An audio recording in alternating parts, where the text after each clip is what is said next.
L'adduction d'air est conçue dans nos ateliers à Limoges.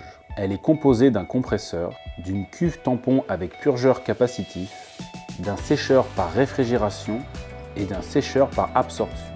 En option, nous proposons une cuve autonome de 500 litres permettant une réserve d'air à 6 bars de 3000 litres. En cas d'arrêt de la production d'air respirable, cette cuve permettra aux opérateurs de sortir de la zone contaminée avec l'appareil de protection respiratoire en fonctionnement normal.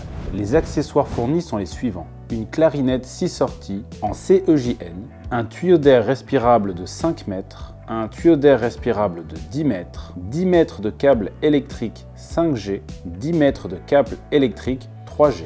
Nous proposons en option la location de la balise Aura 130 avec son report d'alarme AirSkid AL12. Installez l'adduction sur votre chantier dans un endroit stable afin d'éviter tout risque de basculement. De même, s'assurer que les freins sont serrés sur les roulettes. Attention, l'adduction d'air ne doit jamais être placée à l'intérieur du confinement. Installez l'adduction d'air à l'abri de la pluie et du vent.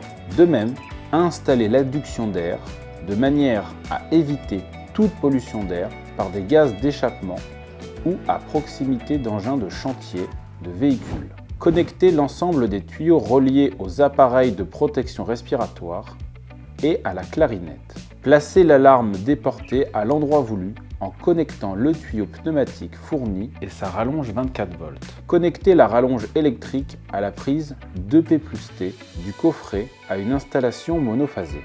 Connectez la rallonge électrique du compresseur d'air de la prise 5 pôles du coffret à une installation triphasée. Connectez la rallonge électrique du compresseur d'air de la prise 5 pôles du coffret à une installation triphasée. Appuyez 3 secondes sur le bouton du compresseur.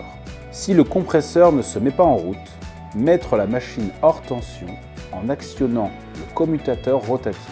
Le compresseur ne tourne pas dans le bon sens, ce qui l'empêche de démarrer correctement. Il faudra alors le débrancher et inverser les deux phases de la rallonge électrique. Une fois les phases inversées, mettre la machine sous tension en actionnant le commutateur rotatif et appuyer 3 secondes sur le bouton du compresseur. Dès lors que le compresseur affiche 3 barres à l'écran, l'adduction d'air est en fonctionnement.